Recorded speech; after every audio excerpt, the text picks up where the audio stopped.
Hello, नमस्कार। रतन English class में आप सभी का स्वागत है। आज मैं आपको इसमें कुछ हेल्पिंग वर्ब जिनकी जानकारी छोटे या बड़ों को अक्सर नहीं हुआ करती है।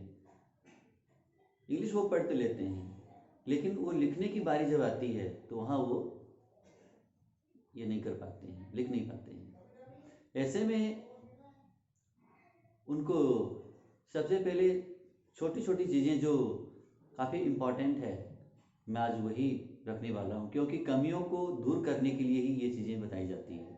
तो आइए हम कमियों को दूर करके और वो चीज़ें जहाँ आप लोग कमियाँ करते हैं और इन्हें सीखिएगा, इसके बाद कमियाँ शायद ये वाली नहीं रहेगी।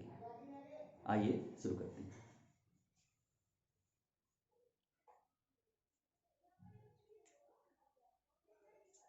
सबसे पहले क्या है कि आज हम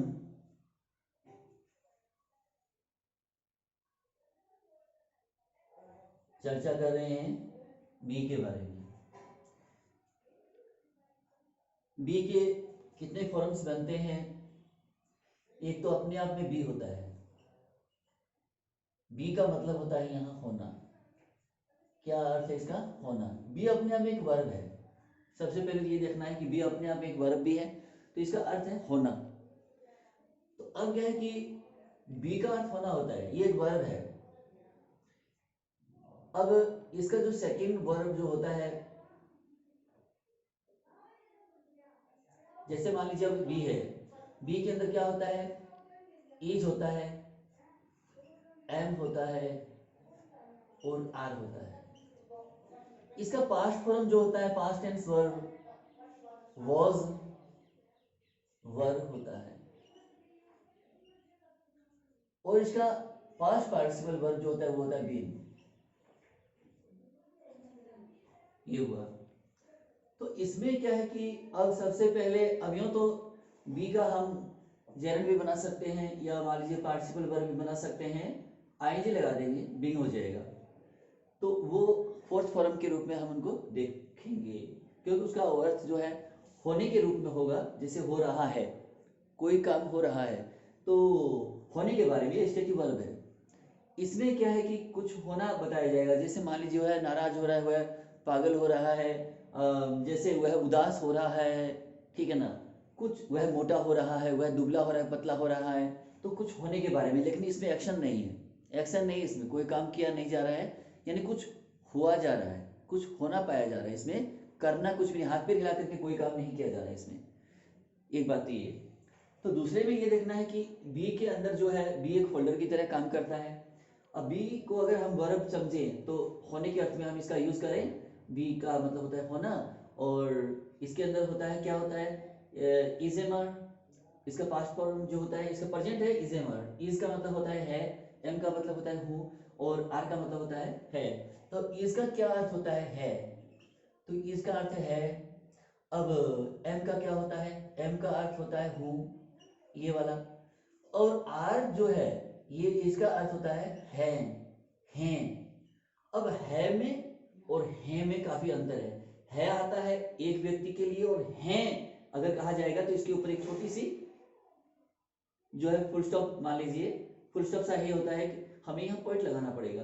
तो हैं इसका अर्थ होगा है नहीं, हैं। तो है में ये कई लोगों के लिए आता है, दो या दो से अधिक के लिए हम आर का यूज करते हैं।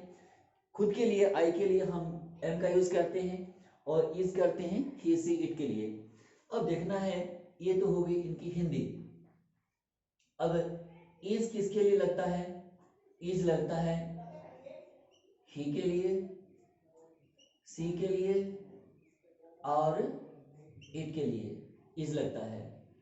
और इज किसके लिए लगता है? और इज लगता है किसी व्यक्ति के नाम के साथ। जैसे मान लीजिए कि अब जैसे मान लीजिए मेरा नाम जो रतन है, तो इसमें अब जैसे मान लीजिए अब यहाँ मैंने अपना नाम लिखा है, तो मैंने अपना नाम लिख दिया, तो अब नाम के साथ में क्या लगाएंगे? इज लगाएंगे। तो ही के साथ में इज लगेगा, इट के साथ में इज लगेगा, सी के साथ में भी इज लगेगा, और किसी भी व्यक्ति के नाम के साथ में भी इज लगेगा। ये ध्यान रखना है। अब चाहे अब व्यक्ति पुल्लिंग हो या स्त्रीलिंग हो, तो तो अगर मान लीजिए स्त्रीलिंग है तो उसमें उस तरह से नाम आ जाएगा, अगर मान लीजिए पुल्लिंग में है तो उस तरह से नाम आ जाएगा। लेकिन अब मैं यहाँ जो इंपॉर्टेंट तथ्य है जो मैं आपको बताने वाला हूँ, व्यक्ति का नाम, जैसे मान लीजिए किसी व्यक्ति का नाम गोपाल है, मान लीजिए जैसे किसी व्यक्ति का नाम गोपाल है, तो आप इसके आगे दी नहीं लगा सकते, दी गोपाल नहीं होगा। मैंने बहुत बार ऐसी कॉपियां जो एग्जाम में जांची है और जांच रहा हूं, अभी भी ये सिलसिला चल रहा है। तो मैंने जब भी देखा है तो पुस्तकों कॉपियों में जब देखता हूँ, जब हम कॉपियों को जांचते हैं तो बच्चे अक्सर छोटे या बड़े, वो तो कहने को तो ये कहते हैं कि जल्दी में हो जाता है, जल्दी में नहीं हो जाता, ये अनजाने में होता है, जल्दी में कुछ भी नहीं होता। तो वो लोग क्या करते हैं, किसी भी व्यक्ति के नाम के आगे दी लगा देते हैं। तो ये व्यक्ति के प्रॉपर नाउन होता है, ये क्या है, एक प्रॉपर नाउन है, हमें इसको देखना पड़ेगा। प्रॉपर नाउन जो होगा, प्रॉपर नाउन की हिंदी क्या होती है, व्यक्तिवाचक संज्ञा, यानी किसी व्यक्ति को सुझाता है, दिखाता है। तो प्रॉपर नाउन जैसे मान लीजिए व्यक्ति का नाम आ जाता है इसमें, जैसे अब मान लीजिए अब इसके आगे दी नहीं लगेगा, एक बात ये ध्यान रखनी है, प्रॉपर नाउन के आगे कभी भी, यानी प्रॉपर जो नेम है, मान लीजिए नाउन है, प्रॉपर नाउन है, तो उसके आगे कभी भी दी का प्रयोग हो ही नहीं सकता, ए का प्रयोग भी नहीं होगा और एन का प्रयोग भी नहीं होगा। ए एन दी क्या है, एक आर्टिकल है, अगर हम देखें तो ये डिटर्मिनर भी है, लेकिन इनका यूज कभी नहीं होगा, व्यक्ति के नाम के आगे कभी इनका यूज नहीं होता, ए एन दी का यूज नहीं होता। तो अब देखना ये है कि जैसे मान लीजिए अब गोपाल किसी व्यक्ति का नाम है तो ये प्रॉपर नाउन हुआ। अगर मान लीजिए हम यहाँ लिख रहे हैं अनूप शहर लिखते हैं, जैसे मान लीजिए अनूप शहर लिखते हैं, जैसे ANUP अनूप शहर, तो ये क्या है, अनूप शहर, तो ये जगह का नाम है, तो ये भी क्या है, प्रॉपर नाउन है, ये भी क्या है, प्रॉपर नाउन है। देखना है, पूरा समझना है, ठीक है ना। जगह का नाम हो, किसी गांव का नाम हो, शहर का नाम हो, कस्बे का नाम हो, राज्य का नाम हो, ठीक है ना, या किसी देश का नाम हो। जैसे मान लीजिए अगर हमने अनूप शहर लिखा तो ये जगह का नाम है, अगर हमने हनुमानगढ़ लिख दिया तो एक जिले का नाम आ गया, अगर हम यहाँ राजस्थान लिखते हैं तो फिर वो जगह का नाम है, वो भी एक स्थान का नाम आ गया। अगर हम इंडिया लिखते हैं तो वो जगह का नाम है। तो ये जो है प्रॉपर नाउन है, किसी भी गांव के नाम के आगे दी नहीं लगता, किसी भी व्यक्ति के नाम के आगे दी नहीं लगता, किसी भी शहर के नाम के आगे दी नहीं लगता, कभी भी टाउन कस्बे कोई भी होता है ना, सिटी हो चाहे टाउन हो, चाहे वो मान लीजिए स्टेट हो, चाहे वो कैपिटल राजधानी हो, ठीक है ना, तो चाहे वो कंट्री हो, कंट्री जैसे मान लीजिए किसी कंट्रीज नेम, जैसे कोई भी देश का नाम है, जैसे इंडिया है, मान लीजिए रसिया है, जैसे, या फिर मान लीजिए इंग्लैंड है, हॉलैंड है, पोलैंड है, अमेरिका है, ये जो नाम है देशों के नाम के आगे हम कभी दी का यूज नहीं करते, गांव के नाम के आगे, यानी प्रॉपर नाउन होता है, ये प्रॉपर नाउन के आगे हम कभी भी दी का यूज नहीं करते, ये आपको ध्यान में रखना होगा, चाहे वो छोटा हो चाहे बड़ा हो, नाम नाम होता है, तो उसके आगे कभी दी का यूज नहीं कर सकते। तो व्यक्ति के नाम के आगे दी का यूज नहीं होगा, ये ध्यान रखना है, इसके आगे दी का यूज कभी नहीं होगा। तो यहाँ हम जो अब दी लिख रहे हैं ना, तो ये दी नहीं लगेगा।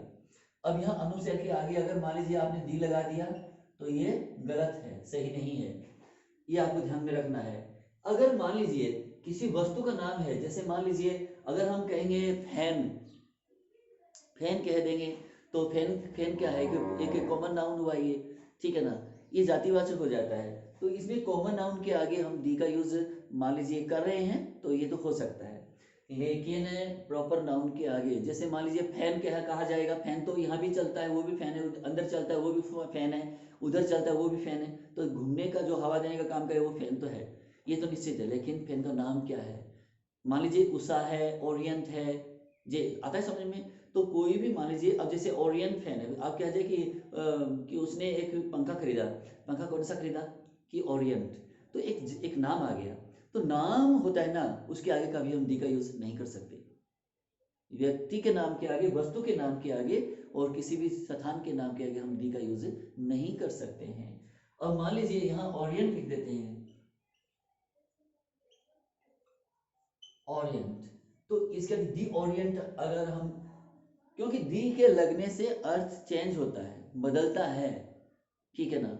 अगर मान लीजिए एजुकेटेड है तो एजुकेट करने का मतलब है, एजुकेट का मतलब क्या होता है, शिक्षा देना, किसी को शिक्षित करना, एजुकेटेड का मतलब क्या होता है, शिक्षित या शिक्षित किया हुआ, ठीक है ना।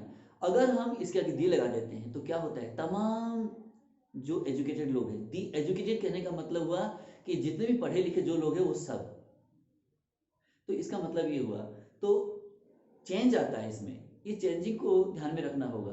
तो ऐसा ना हो कि लिखते हैं कुछ और हो जाता है कुछ और, ऐसा ना हो। तो इसके आगे दी का यूज कभी नहीं होगा, ये भी नहीं होगा।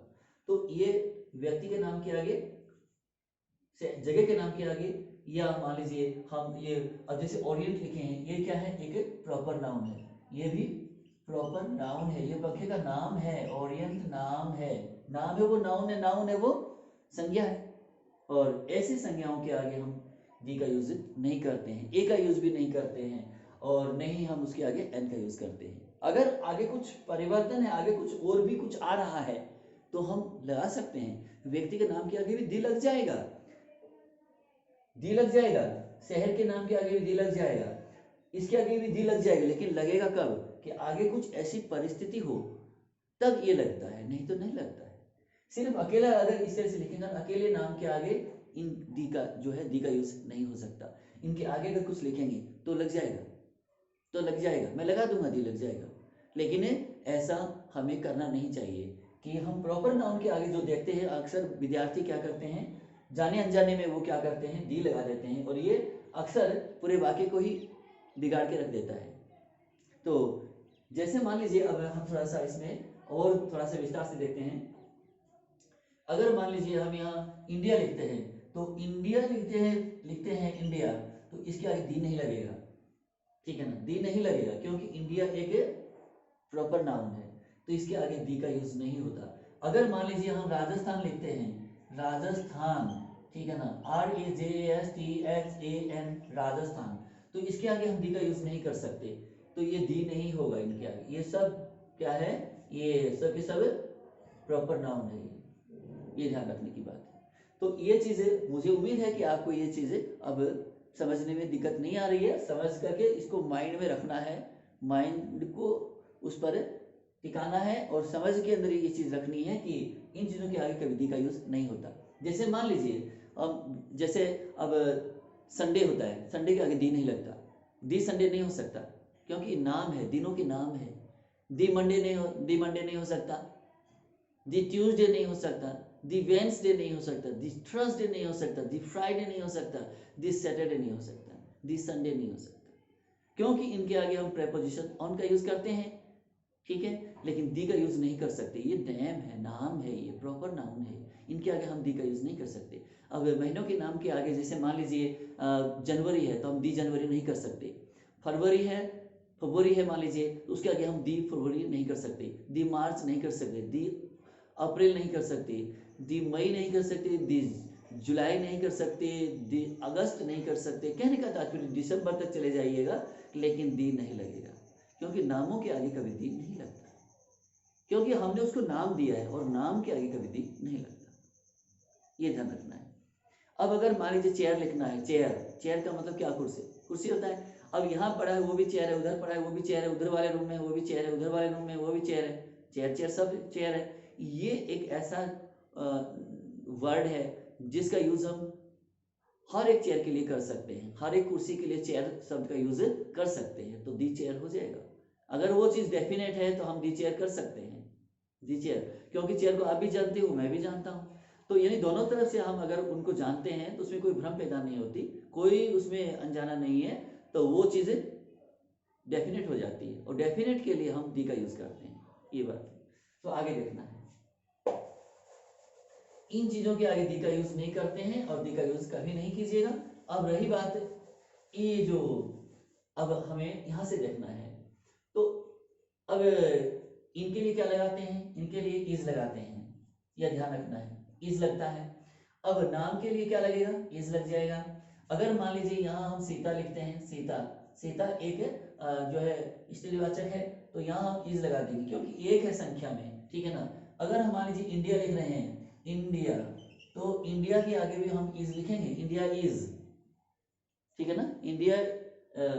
अब जैसे मान लीजिए इंडिया के आगे हम कुछ भी लिख सकते हैं, आगे हम वाक्य को बढ़ाना चाहते हैं, कुछ भी लिख सकते हैं, इज ए डेवलपिंग कंट्री कर सकते हैं, इज डिवेलप्ड कंट्री भी कर सकते हैं, इज ए डेवलप्ड कंट्री भी कर सकते हैं, लेकिन हम ऐसा अभी आगे वाक्य को नहीं बढ़ा रहे हैं। तो इंडिया इज कर सकते हैं। अगर मान लीजिए किसी कस्बे का नाम जैसे राजस्थान करना है तो राजस्थान इज भी कर सकते हैं, राजस्थान, ठीक है ना। अब इज कर सकते हैं राजस्थान। अब इसके आगे हम जो है आगे कुछ भी लिख सकते हैं। तो अब इसके आगे दी नहीं लगाना है, ये भी ध्यान रखना है, ये नामों के आगे दी नहीं लगता है, एक बात तो ये। और दूसरे में ये सिंगुलर नाउन है, सिंगुलर नाउन है यानी एक नाम है, एक नाम के साथ कभी भी प्लुरल वर्ब का यूज नहीं होता। तो क्या करते हैं, ये सिंगुलर नेम है, इनके आगे हम इसका यूज करते हैं। देखना है कि अब है बनाना है या हूं बनाना है या है लिखना है, क्या लिखना है। अगर आप मान लीजिए आई लिखना है, आई लिखना है तो यहाँ पर क्या लग जाएगा, एम लग जाएगा, क्योंकि आई के लिए एम लगता है, आई एम मैं हूँ, ठीक है ना।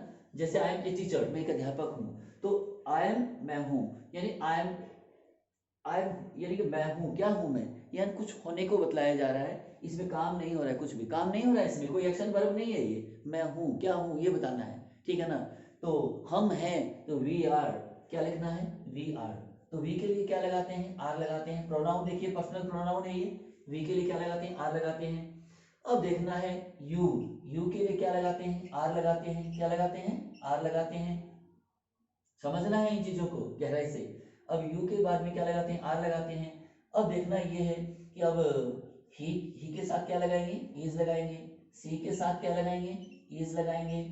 अब इट के साथ में क्या लगाएंगे, इज लगाएंगे।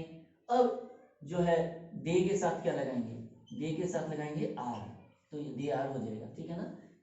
आई एम मैं हूं, वी आर हम हैं, यू आर आप हैं, ही इज वह है, सी इज वह है, इट इज वह है या यह है, दे आर वे हैं।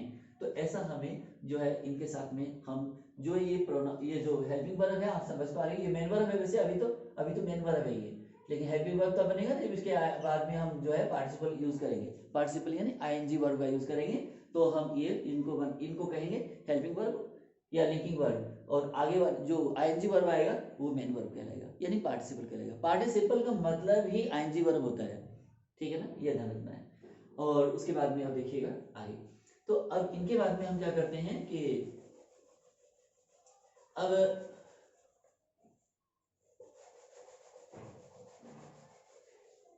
अब इनका ये तो कि पॉजिटिव है, यानी पॉजिटिव ये वर्ब है, फिलहाल क्या है, पॉजिटिव वर्ब। तो ये पॉजिटिव वर्ब है यानी कि एफर्मेटिव है, ये एफर्मेटिव वर्ब है, ये एफर्मेटिव मेन वर्ब कह सकते हैं इनको। अब इनको देखना क्या है, क्या करना है इनको। अब जैसे मान लीजिए इनको अब नेगेटिव बनाना चाहते हैं तो इज के बाद में नोट लगाएंगे, ठीक है ना। नेगेटिव बनाएंगे तो नोट कहीं और नहीं लगेगा, इज के बाद में नोट लगेगा, ठीक है ना। देखना है छोटे छोटे वाक्यों में हम जो जैसे छोटे वाक्य बनाना चाहते हैं, बच्चे अक्सर छोटे वाक्यों में ही उलझ जाते हैं, बड़े भी उलझ जाते हैं, क्योंकि जब छोटे वाक्य नहीं आ रहे हैं तो फिर बड़े वाक्य कैसे आएंगे उनको। तो फिर क्या होगा कि इज के बाद में नोट लगेगा, तो नोट के बाद में आप कुछ भी कोई भी नाउन रख सकते हैं, कहने का तात्पर्य है। तो कोई भी वर्ब लिख सकते हैं, ये भी है। तो नॉट का मतलब क्या होता है, कतई नहीं, बिल्कुल नहीं। नो के अंदर फिर भी गुंजाइश रह जाती है, नो जो है वो जो है आगे उसमें नो का मतलब क्या होता है, कोई नहीं। नो मीनिंग कोई नहीं, यानी नॉट एनी का मतलब होता है उसके अंदर। नॉट एनी लिख दीजिए और नो लिख दीजिए, समान हो जाता है, एक जैसा हो जाता है वो फिर। और नॉट के अब नॉट जो लिखा है, इज के बाद में हमने नॉट लिखा है तो ये हुआ। अब एम के बाद में नॉट लिख देंगे तो क्या हो जाएगा, एम नॉट। एम के बाद नोट लगाएंगे तो एम नॉट हुआ। आर के बाद में नोट लगाएंगे तो क्या हो जाएगा, आर नॉट। ये ग्रामर हो जाए, ग्रामर जो है ये थोड़ा सा डिफिकल्ट जरूर होता है, लेकिन अगर ग्रामर ही नहीं आता है मान लीजिए, तो इंग्लिश का जैसे बिना जड़ का कोई पेड़ खड़ा नहीं रह सकता। ये पेड़ होता है ना, पेड़ मान लीजिए हरा तभी तक रहेगा जब उसके जड़ें हैं, जड़ के बिना पेड़ हरा नहीं रह सकता। तो इसी तरह से जब ग्रामर नहीं आएगा, ग्रामर नहीं आएगा तो अंग्रेजी जो है भाषा वो पूरी तरह से उसको परफेक्ट नहीं कर सकती, वो नहीं कह सकता कि उसको वो कंप्लीट है, ऐसा नहीं है वो, क्योंकि जड़ के बिना चीज अधूरी है। तो आगे क्या है कि इज के बाद नोट लगेगा, इज नोट हो जाएगा। एम के बाद नोट लगेगा, एम नोट हो जाएगा। आर के बाद नोट लगेगा, आर नोट हो जाएगा। तो ये हुआ नेगेटिव फॉर्म्स। अब क्या है, वॉज, ये पास्ट में जाते हैं। पास्ट में अगर जाएंगे तो वॉज के बाद में हम नोट लगाएंगे, क्या हो जाएगा, वॉज नॉट, यानी नहीं था, नहीं थी, ये इसकी हिंदी बनती है। अगर वर के साथ में लगाएंगे वो, अब क्या है कि इसमें भी थोड़ा ध्यान रखने की बात है। अब जैसे ये वॉज है, वाज नहीं होता, कई बार मैंने बहुतों को सुना है ये वाज कहते हैं, वाज नहीं होता, वॉज होता है, डब्ल्यू ए का वो होता है, वो वा नहीं होता है वो। अब ये एस है, से नहीं होता है, ये जय होता है, क्योंकि एस से पहले स्वर आता है तो ये जय में उच्चारण हो जाता है, इसका उच्चारण जो प्रोनाउंसिएशन जो क्या होगा, जय हो जाएगा। वॉज है ये, वाज नहीं है। तो एक बात तो ये ध्यान रखें। और ये क्या है, इसको वर नहीं कहा जाएगा, वर नहीं है ये। देखना ये है कि अब डब्ल्यू के बाद डब्ल्यू ई है, अब ये क्या है, आर है। अंत में जो ई आता है, अंत में किसी भी वर्ड के अंत में ई आता है तो उसको उच्चारण में शामिल नहीं किया जाता। एक बात तो ये। अब दूसरे में डब्ल्यू ई आर इतना ही हम बोलते हैं वर। तो यहाँ वर, अब आर से पहले क्या आ गया, स्वर है, ये ई क्या है, स्वर है। अब क्या करते हैं, आर का उच्चारण जो है प्रोनाउंसिएशन साइलेंट है, आर को बोला नहीं जाएगा। तो अब ई तो वैसे चला गया, लास्ट का था ई स्वर, इसको बोला नहीं गया। अब इससे पहले आर था, आर साइलेंट इसलिए हो गया, इसका प्रोनाउंसिएशन साइलेंट हुआ। क्यों हुआ, इससे पहले स्वर था इसलिए ये साइलेंट हो गया। तो हमारे पास में बच गया क्या, डब्ल्यू और ई बच गया। अब इसको बोला क्या जाएगा, वो, क्या रहा, वो। अब आप वो कहेंगे तो दूसरे को वर सुनाई देगा, तो वर कहने की आवश्यकता नहीं होती है, उच्चारण जो है स्पष्ट होना चाहिए। वॉज नॉट, वो नॉट, ये नहीं थे, ये इसका अर्थ क्या होता है, थे। अब वॉज का मतलब क्या होता है, था या थी, ठीक है ना। और वो का मतलब क्या होता है, थे, ये भी है, थे। और ये प्लूरल के लिए लगता है, ये भी आपको ध्यान में रखना होगा। ये लगता किसके लिए है, वो लगता किसके लिए है, ये लगता किसके लिए, जैसे मान लीजिए यू के लिए लग जाता है, और ये लगता है वी के लिए, ये ध्यान रखना है। और ये लगता है दे के लिए। हम प्रोनाउन को ले रहे हैं पहले, ये प्रोनाउन पर्सनल प्रोनाउन जो होते हैं, यू के लिए हम वो लगा सकते हैं क्योंकि प्लूरल है ये, और ये भी प्लूरल सब्जेक्ट बनता है ये, और वी भी प्लूरल है, तो ये प्लूरल प्रोनाउन है, ये भी प्लूरल प्रोनाउन है, और ये भी प्लूरल प्रोनाउन है। तो हम इनके लिए जो है वर्ड का यूज, वो का यूज जो है वो करते हैं, तो इनके साथ में हम वो का यूज कर सकते हैं। अब वॉज का यूज जो है हम जैसे मान लीजिए वो का यूज, वॉज का यूज हम किसके साथ में कर सकते हैं, आई के साथ हम क्या कर सकते हैं, वॉज, आई वॉज। अब जो है आई के बाद में जैसे मान लीजिए अब ही है, ही के साथ में क्या लगाएंगे, वॉज, ही वॉज। अब उसके बाद में शी के साथ में हम क्या लगाएंगे, शी के बाद में हम वॉज लगाएंगे, सी वॉज, वह थी। अब आई वॉज का मतलब क्या हुआ, मैं था, ठीक है ना, मैं थी, ऐसा नहीं होगा, ऐसे हो जाएगा अगर वो बोलने वाले मान लीजिए कोई स्त्रीलिंग है तो हो जाएगा, आई वॉज, मैं थी। मान लीजिए कि लड़की बोल रही है कि आई वॉज देयर, मैं वहाँ थी, ठीक है ना, तो इसका मतलब है कि मैं वहाँ थी, तो उसके बोलने के अल्फाज के अनुसार। इंग्लिश में तो ऐसा नहीं होता कि था थी, ऐसे ये तो हिंदी में हो रही है हमारे। तो ही के साथ में क्या लगेगा, वॉज, ही वॉज, वह था। तो सी के साथ में सी वॉज, वह थी। तो इसके बाद में अब मान लीजिए इट के बाद भी हम वॉज लगा रहे हैं, इट वॉज का क्या मतलब है, वह था या वह थी। कई बार हम इट का यूज, इट का जो प्रोनाउंसिएशन हम इसका करते हैं, लेकिन इसका जो अर्थ है वो कभी कभी साइलेंट होता है, इसका अर्थ होता भी नहीं होगा, कई बार देखना ही ये भी है। क्योंकि जब मान लीजिए कि जैसे मान लीजिए 8 बजा है, 8:30 बजा है, तो अब इट से ही हम समय बता रहे हैं, ठीक है ना। तो इट से जब हम समय बता रहे हैं, अब जैसे मान लीजिए इट इज 2 o'clock कह रहे हैं, इट इज 2 o'clock, 2 बजे हैं, इट इज 2 o'clock, लेकिन अब 2 बजे हैं, इज 2 o'clock, इसकी ही हिंदी बनाई गई है कि 2 बजे हैं, लेकिन इट का उच्चारण वहां नहीं हुआ, इट का कोई भी अर्थ नहीं हुआ, उच्चारण तो हुआ है लेकिन उसका जो अर्थ है ना उसका लिया नहीं गया, ठीक है ना। तो इसका जो मीनिंग है, अर्थ जो है वो साइलेंट रह जाता है, उसको बोला नहीं जाता। जैसे मान लीजिए, क्योंकि वाक्य के समय बताने के लिए हम किसका यूज करते हैं, इट का। मौसम बताने के लिए किसका यूज करते हैं, इट का, ठीक है। और कई मायनों में हम जो है विचार प्रकट करने के लिए भी जैसे इट इज नॉट गुड, ये सही नहीं है, ये ठीक नहीं, इट इज नॉट इम्प्रेसिव, ऐसे भी हम बोलते हैं। लेकिन अब महत्वपूर्ण नहीं है, इट इज नॉट इम्पॉर्टेंट, महत्वपूर्ण नहीं है, तो महत्वपूर्ण नहीं है। अब यह महत्वपूर्ण नहीं है, यह कई बार इस अर्थ की स्पष्टता के लिए हम ले तो ले लें, नहीं तो नहीं भी लें इसका अर्थ, ठीक है ना। महत्वपूर्ण नहीं है, इतना भी चल जाता है, ठीक है। अब इसके बाद में क्या करते हैं कि इट के साथ में वॉज लग जाएगा, तो इट वॉज का मतलब वह था या वह थी, या यह था या यह थी, इस तरह से इनका जो है हिंदी बन जाती है। आगे क्या है कि अब इनका यूज हम जो बताना चाहते हैं उस पर आते हैं पॉइंट पर। अब जो ये तो हुआ इस तरह से, अब हम इनसे जो है आज हम कुछ ऐसा बताने वाले हैं, जैसे अब हम इज के साथ में और एम के साथ में और आर के साथ में टू लगा करके वाक्य बना रहे हैं। टू के बाद में हम क्या करेंगे, वर्ब की फर्स्ट फॉर्म का यूज करेंगे, वर्ब की फर्स्ट फॉर्म, ठीक है ना, बेस्ट वर्ब का यूज किया जाएगा इसमें। अब वैसे वर्ब के 3 रूप बनते हैं, वैसे बनाने के लिए हम 5 बना लेते हैं, लेकिन 3 ही वर्ब फर्स्ट सेकंड थर्ड के रूप में देखा जाएगा, फर्स्ट फॉर्म सेकंड फॉर्म और थर्ड फॉर्म के रूप में देखा जाएगा, तो वर्ब के 3 ही रूप बनते हैं। वैसे देखा जाए तो फर्स्ट जो फॉर्म होता है वो अपने आप में फर्स्ट तो है ही है, फर्स्ट है तभी तो सेकंड थर्ड बन रहा है। वैसे दो वर्ब भी बनता है उसका, सेकंड और थर्ड।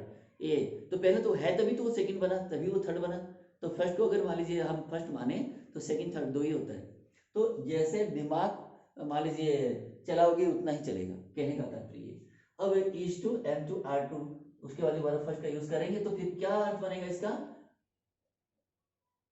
नेको, नेको, नेको है, नेको है, यानी कोई काम होने को है, कोई काम है करने को है, होने को है, ठीक है ना, होने को है करने को है, ऐसा इसका हिंदी बनता है, ने को है, ठीक है। और या ने वाला है, ने वाला है, ये भी बन जाएगा, ने वाला है, ने वाली है, ने वाला है, ने वाली है, ठीक है ना, ने वाली है, ने वाला हूँ, ये भी बन जाएगा, ने वाला हूँ, ने वाला हूँ, ऐसे भी इसकी हिंदी बन जाएगी। लेकिन अब बात कहाँ आई कि इनका यूज हम कब करते हैं, जैसे मान लीजिए थोड़ा सा कुछ ही देर में कोई काम होने वाला है या होने को है, तो हम इस तरह का जो है यूज करते हैं, इस प्रकार के वर्ब का यूज करते हैं, आगे टू लगा करके वर्ब फर्स्ट का यूज करते हैं।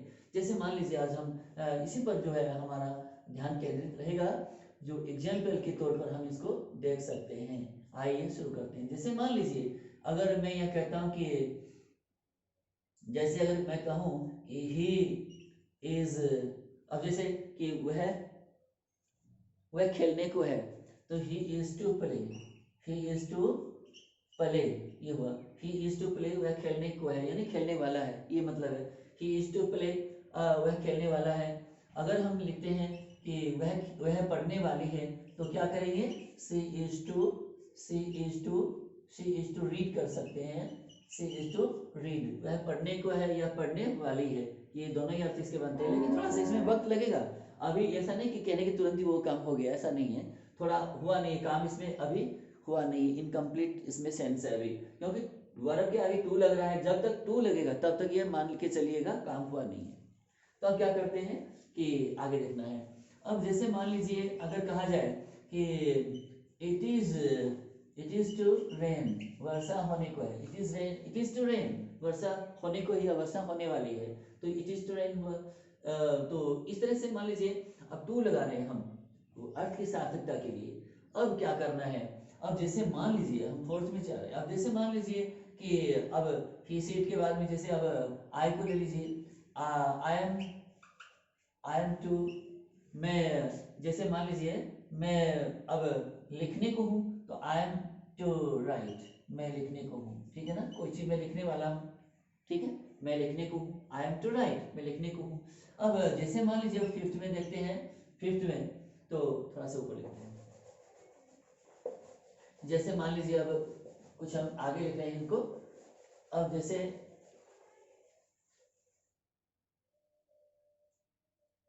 अब अगर नाम के अनुसार चलें, तो जैसे मान लीजिए जैसे राम इज टू, राम गाने को है, तो Ram is to sing, Ram गाने को है, क्या गाने को है, गाना, तो गाना एक बार में तो एक ही गाना गाएगा ना, कई गाने थोड़ी गाएगा, क्योंकि मुंह तो एक ही है उसके, एक मुंह से तो एक ही गाना गाया जाएगा एक बार में। तो Ram is to sing a song,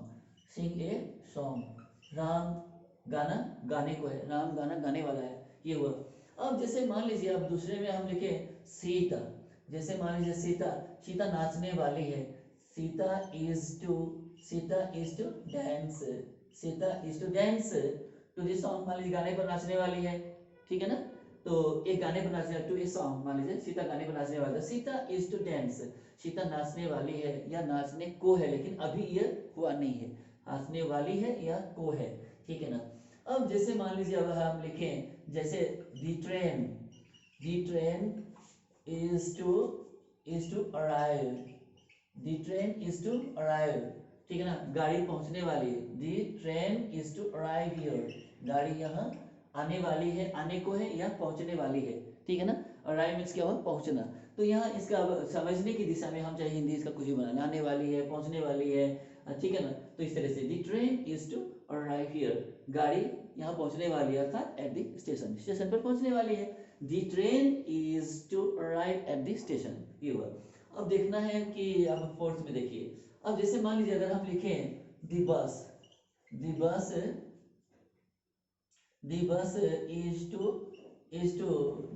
is to जैसे मान लीजिए अब बस जो है वो यहाँ अब रुकने वाली है, तो the bus is to stop, the bus is to stop, bus रुकने वाली है, कहाँ, देयर, वहाँ, ठीक है ना, देयर, वहाँ कह दीजिए। अब ये क्या हुआ, ये देयर क्या है, ये एडवर्बियल्स है।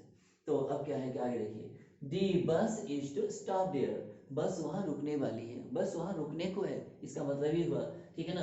अब हम जैसे मान लीजिए द पैसेंजर्स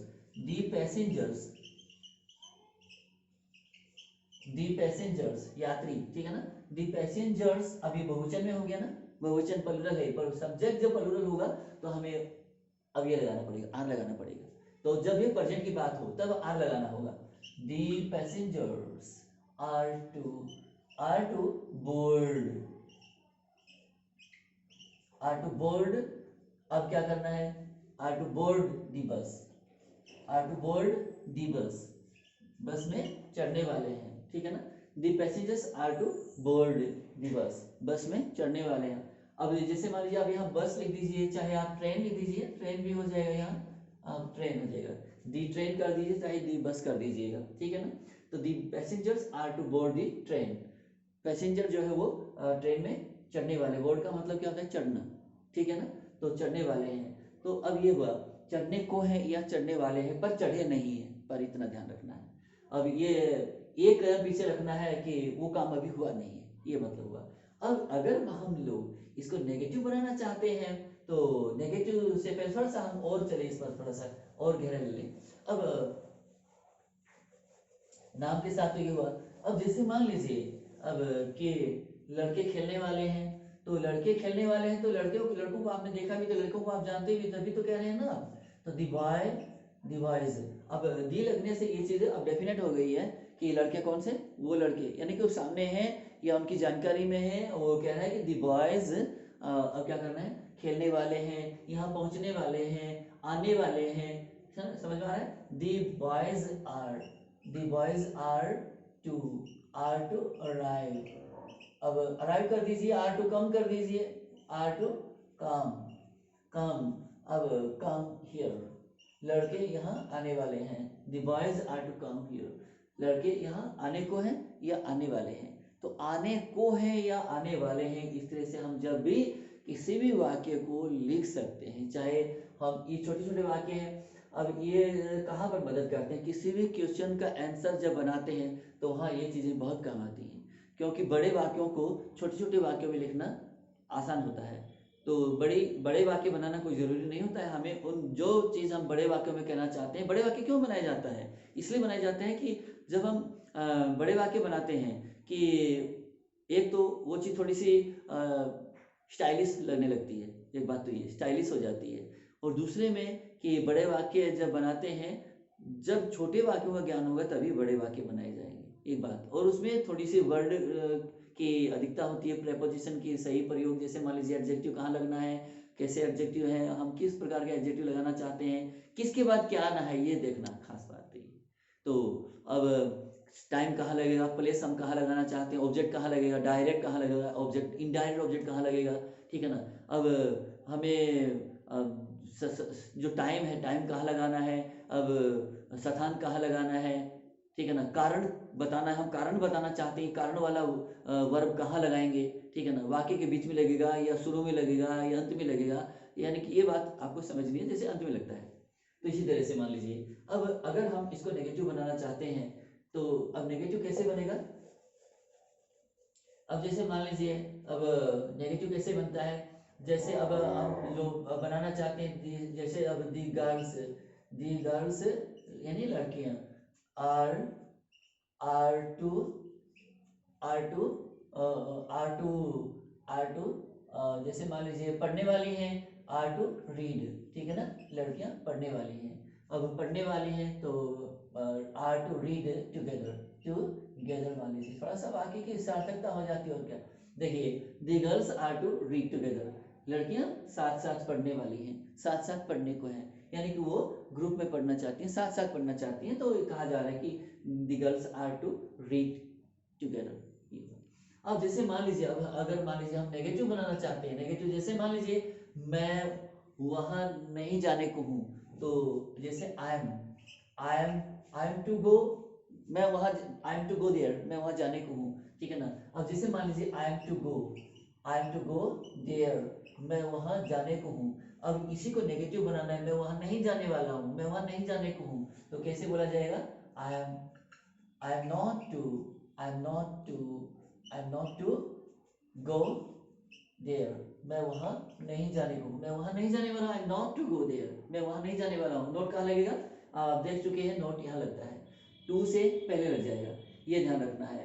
अब नोट यहाँ लगेगा तो आई एम नॉट टू हो जाएगा, he is not to, she is not to, it is not to, they are not to, ठीक है ना, boys are not to, girls are not to, passengers are not to, ठीक है ना। इस तरह से हम जो है नॉट टू का यूज नेगेटिव वाक्य बनाने के लिए करते हैं। तो यहाँ पर जो गड़बड़ी होती है, जो खास करके गड़बड़ी को ही मैं आज दूर करना चाहता हूँ, तो ये हुआ, आगे देखना है। अब जैसे मान लीजिए अब हम थर्ड सेंटेंस में देखिएगा कि वे नहीं खेलने वाले हैं, वे नहीं खेलने को है, या वो भोजन खाने नहीं खाने वाले हैं, तो क्या करना है, they are not to eat, वे नहीं खाने वाले हैं क्या। अब जैसे मान लीजिए आगे कोई भी ब्रेकफास्ट लिख दीजिए या डिनर कर दीजिए, ठीक है ना, तो जैसे they are not to eat dinner, वे डिनर नहीं खाने वाले हैं या डिनर नहीं खाने को है, तो इस तरह से हम नेगेटिव बना सकते हैं किसी भी वाक्य को। आगे देखना है, जैसे मान लीजिए अब ये हो गया। अब इसके बाद में जैसे अगर हम, ये तो प्रेजेंट की बातें हुई, ये हम प्रेजेंट में लिख रहे थे अब तक, यानी कि इज ए मार्क के साथ में हम इज टू का यूज या एम टू का यूज या आर टू का यूज जो है करने के बाद में हम वर्ब फर्स्ट का यूज करते हैं, तो ये प्रेजेंट की बात हुई। अगर मान लीजिए हम इन्हीं को पास्ट में लिखना चाहते हैं, तो क्या हो जाएगा इसका, वॉज टू या वर टू, ठीक है ना। इसके बाद में हम क्या लगाएंगे, वर्ड फर्स्ट, ठीक है ना, ये बात आपको ध्यान में रखनी है। अब जैसे मान लीजिए मैं वहां नहीं जाने वाला था, ये लिखना है, मैं वहां नहीं जाने वाला था, तो मैं वहां जाने वाला था, पहले तो ये लिखिए, I was to go there, मैं वहां जाने वाला था, ठीक है ना। अब जैसे दूसरा लिखना है, जैसे हम उसे पिटने वाले थे, तो वी आर टू बीट, हम उसे पिटने वाले थे, we are to beat him, हम उसे पिटने वाले थे, ये हुआ। अब मान लीजिए जैसे तीसरा लिखना है कि वह रोने वाला था, तो ही वॉज, अब जैसे इसको ये वर्ड में लिखना है, जैसे मान लीजिए we were to beat him, हम उसे पीटने वाले थे, तो अब क्या करें, तीसरा देखिए कि अब जैसे वह रोने वाला था, तो वह रोने वाला था, ऐसे लिखना है, तो क्या करना है कि ही वॉज टू क्राई कर दीजिए, या फिर टू वीप कर दीजिए, टू वीप भी हो जाएगा, टू वीप, ठीक है ना, वीप में क्या होता है, रोना, तो he was to cry, he was to weep, वह रोने वाला था, he was to cry, वह रोने वाला था, cry में चिल्लाना भी होता है। अब वह, जैसे मान लीजिए अब लिखना है कि अब वह नहीं रोने वाली थी, तो या अब नहीं रोने वाली थी, तो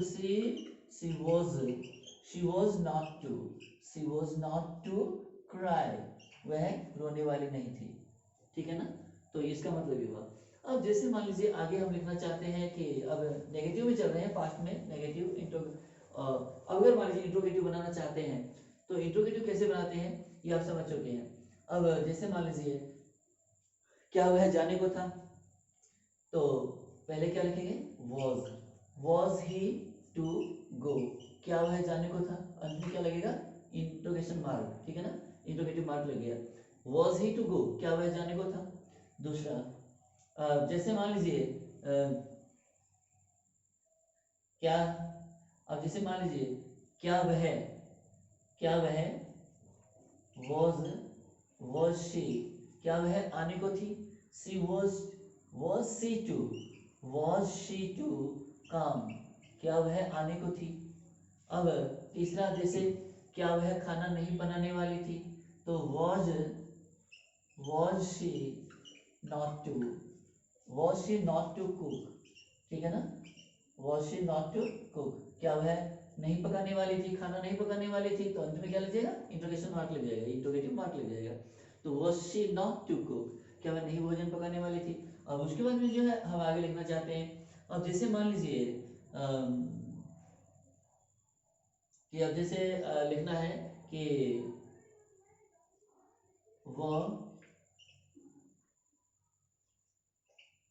वर यू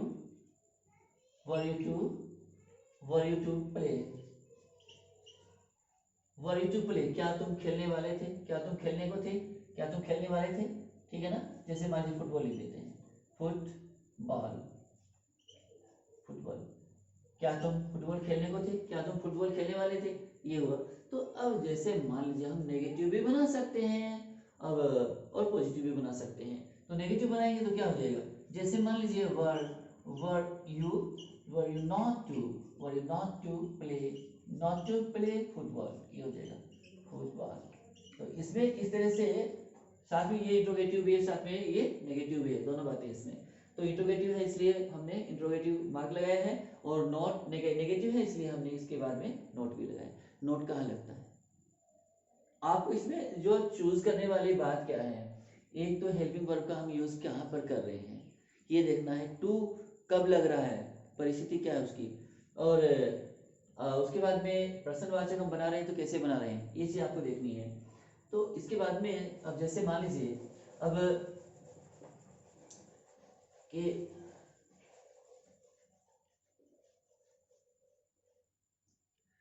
अब जैसे मान लीजिए हम अगर हैज टू हैव टू का यूज करते हैं, ये तो हो गया। तो इसके बाद में जैसे मान लीजिए, तो आप समझ गए हैं कि अब इज ए मार्क का पास्ट ही होता है वाज वर। उसके बाद में जैसे मान लीजिए अब हैज टू या हैव टू, मान लीजिए हैज टू हैव टू, ठीक है, और इसका पास्ट क्या होता है, हैड टू। चीजें तीनों एक ही हैं, लेकिन ये दोनों प्रेजेंट के हैं, ये सिंगुलर है, ये प्लूरल है, और हैड टू ये पास्ट में चला गया, ये सबके लिए है। ये सिंगुलर, इसमें सिंगुलर प्लूरल का मतलब नहीं होता है, ये सबके लिए होता है, सिंगुलर के लिए भी होता है, प्लूरल के लिए भी होता है। अब हैज टू किसके लिए लगना है, हैज टू लगना है ही के लिए, या शी के लिए, या इट के लिए, या सिंगुलर नाम के लिए। जैसे मान लीजिए अगर हम यहाँ पर लिखते हैं राम, ये सिंगुलर नेम है, या मान लीजिए सीता लिखते हैं, ठीक है ना, तो ये क्या हुआ, सिंगुलर नेम है। तो इनके लिए जैसे he has to, she has to, it has to, Ram has to, Sita has to, ये हुआ। अब have to किसके लिए लगता है, जैसे I have to, अब जैसे मान लीजिए I के साथ में I have to हो जाएगा, ठीक है। इसके बाद अब जैसे we have to हो जाएगा, we के साथ में have to लग जाएगा। अब you के साथ में have to लग जाएगा, you have to हो जाएगा, you have to, they have to हो जाएगा, they have to हो जाएगा। लेकिन has to नहीं होगा, हैज टू लगेगा ही से इट के लिए, और अगर नाउन हो तो जैसे व्यक्ति का नाम होता है एक सिंगुलर नाम के साथ में हम हैज टू का यूज कर सकते हैं। लेकिन हैज टू हैव टू लगता कब है, क्या बताना चाहते हैं इससे, ये एक्सटर्नल ऑब्लिगेशन के लिए होता है।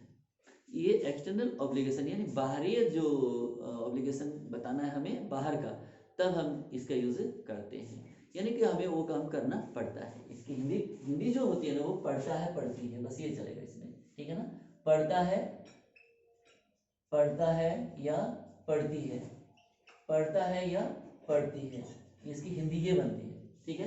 और इसका अब हैड टू का मतलब पढ़ता था भी हो जाएगा, पढ़ा भी हो जाएगा, इसका मतलब क्या हुआ, पढ़ा, ठीक है ना, क्या किसका, हैड टू का, हैड टू का अर्थ हुआ पढ़ा, जिसे खेलना पड़ा, जाना पड़ा, उसको जैसे खाना पड़ा, उसको उधार देना पड़ा, उसको उधार लेना पड़ा, उसको गाड़ी में जाना पड़ा, ठीक है ना, उसे बैठना पड़ा, उसे रुकना पड़ा, इस तरह से उसे झूठ बोलना पड़ा, उसे सच बोलना पड़ा। तो अगर कोई चीज़ कोई काम करना पड़ा, उसको सब्जी खरीदनी पड़ा, ठीक है। इस तरह से हम क्या करते हैं, हैड टू का यूज़ करते हैं।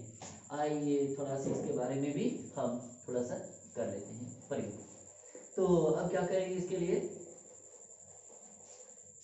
अब इसमें हैड टू भी हम लगा रहे हैं, हैड टू साथ में है, तीनों एक साथ चलेगा।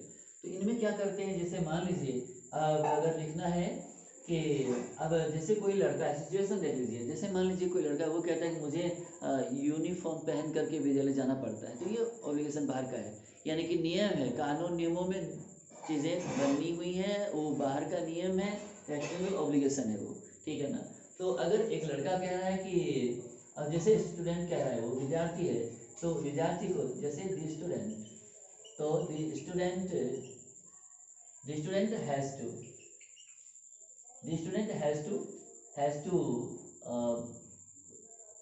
wear his uniform,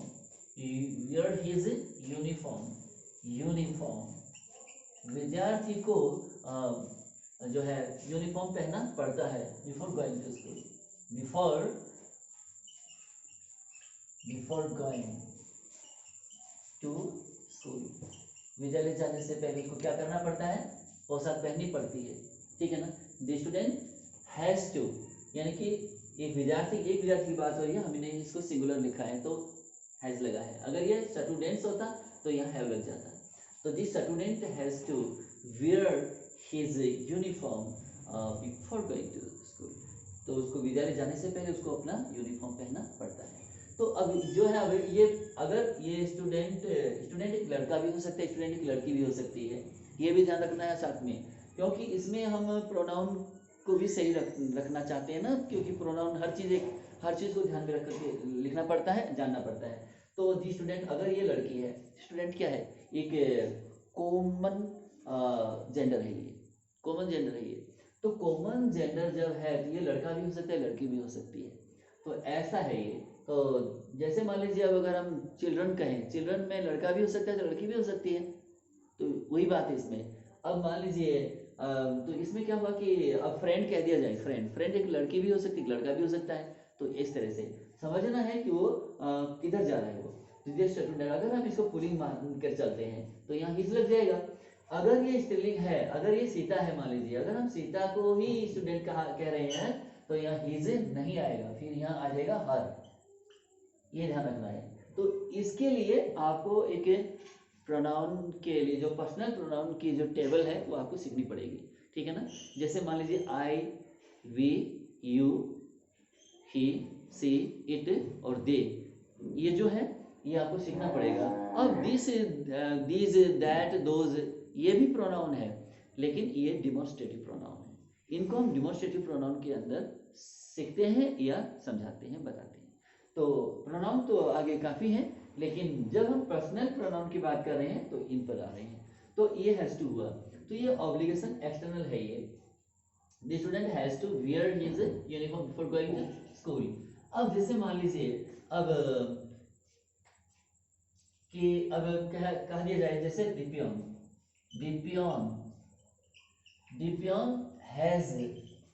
has to come on time, ठीक है, या इन टाइम कर सकते हैं, क्योंकि इन टाइम में ज्यादा अच्छा होगा, क्योंकि पियोन किसको कहते हैं, चपरासी। The peon has to come in time, peon को समय रहते आना पड़ता है, समय से थोड़ा पहले आना पड़ता है, ठीक है ना। अगर हम ऑन टाइम करते हैं तो वो सही वक्त का हो गया, सही वक्त से पहले उसको आना पड़ता है, लेकिन जब शुरू हो जाता है फिर थोड़ा ही आता है, वो पहले आना पड़ता है। तो ये क्या हुआ, the peon has to come in time, समय रहते उसको आना पड़ता है। तो ऐसे में पड़ती है। जैसे मान लीजिए अब जैसे मान लीजिए कि जैसे अब अगर मैं कहूँ कि मुझे पढ़ाना पड़ता है, तो ये क्या है, मेरा ऑब्लिगेशन है, एक्सटर्नल ऑब्लिगेशन है, ठीक है ना। तो एक्सटर्नल ऑब्लिगेशन में हम क्या करते हैं, आई I have to teach them, मैंने उनको मुझे उनको पढ़ाना पड़ता है। I have to teach them, मुझे उनको पढ़ाना पड़ता है, ये हुआ। यानी पढ़ाना पड़ता है तो have to, has to और had to, इसके अंदर कौन बैठा है? इसके अंदर must बैठा है। कौन बैठा है? must की प्रेजेंट फॉर्म होती है, must की फ्यूचर फॉर्म भी होती है, ये फ्यूचर में भी काम करता है, ठीक है ना, गागी गे में चलता है। जैसे मान लीजिए कि अगर मैं कहूँ कि मैं तुम्हें पढ़ाऊंगा तो आई मस्ट टीच यू, मैं तुम्हें पढ़ाऊंगा, तो ये भी बन गया इसका, ये मैं तुम्हें पढ़ाऊंगा, इसमें फ्यूचर भी आ गया, मुझे तुम्हें पढ़ाना चाहिए, ठीक है ना, आई मस्ट टीच यू, मैं तुम्हें पढ़ाऊंगा, इसमें गागी गे भी आ गया। और इसमें प्रेजेंट तो सेंस है ही है, मुझे तुम्हें पढ़ाना चाहिए, अर्थात मुझे तुम्हें अवश्य ही पढ़ाना चाहिए, मैं तुम्हें जरूर पढ़ाऊंगा, ये मतलब हुआ। तो अब क्या होता है कि ये समझने का सेंस होता है। तो उसके बाद में जैसे मान लीजिए हैव टू में ऐसे करना है। अब जैसे मान लीजिए अगर फोर्थ में आप लिखे कि उन्हें they have to follow the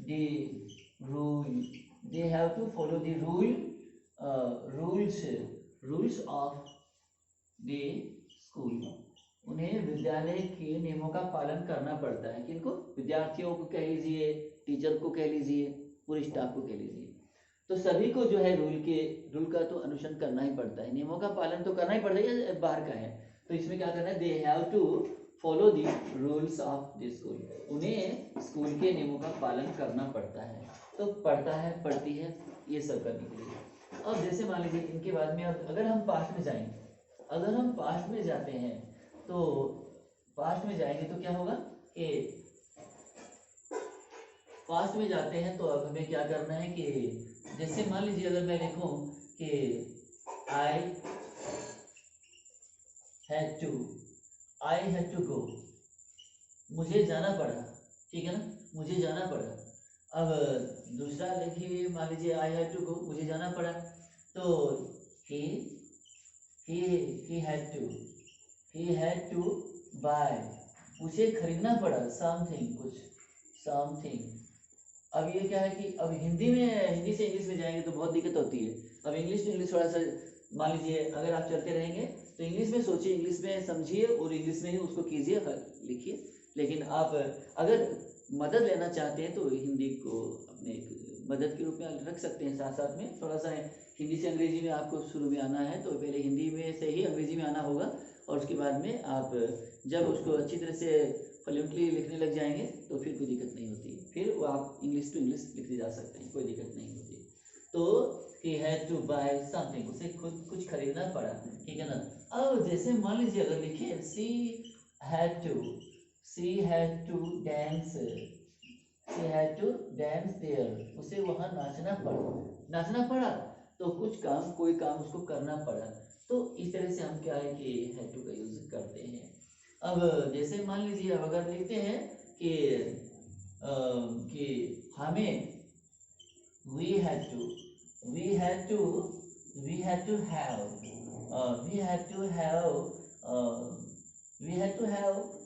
जैसे मान लीजिए फूड कर देते हैं, जैसे मान लीजिए हमें भोजन खाना पड़ा, तो खाना पड़ा, we had to have food, हमें भोजन खाना पड़ा।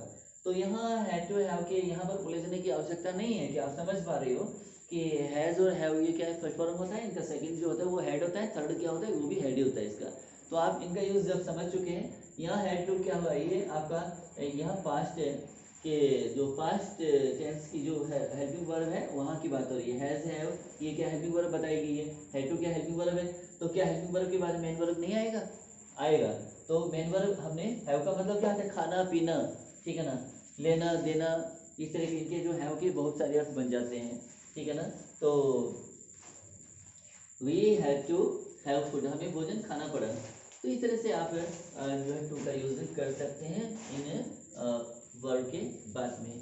तो अब इनका यूज जो है हैड टू, ये जो हैड टू वाला है ये इनके पास्ट के रूप में देखा जाएगा, ये पास्ट है, ये ऊपर वाले ये प्रेजेंट सेंस दिखाएंगे और ये पास्ट का सेंस दिखाएंगे। तो आज का ये वीडियो आपको कैसा लगा, मुझे उम्मीद है कि देखिए इतने समय चीज़ें पूरी नहीं हो जाती है, क्योंकि काफ़ी समय वीडियो जो है काफ़ी बड़ा बन जाता है, इसलिए थोड़ा ही इसमें हम बता पाते हैं, क्योंकि अगर पूरी क्लास लगी होती है तो ऐसे में हमें उस समय बताने में पूरा टाइम होता है, उसमें हमें दिक्कत नहीं होती, सोचना भी नहीं पड़ता है। तो वहाँ क्या है कि बिल्कुल टाइम बहुत खुला होता है, हम काफ़ी उसमें समझा सकते हैं, पढ़ा पाते हैं। तो आज का ये वीडियो आपको कैसा लगा, आपको इंटरेस्टेड लगा हो तो आप इसे ज़रूर सब्सक्राइब कीजिएगा और इसे अधिक से अधिक लाइक कीजिएगा। और thank you so much for watching this video.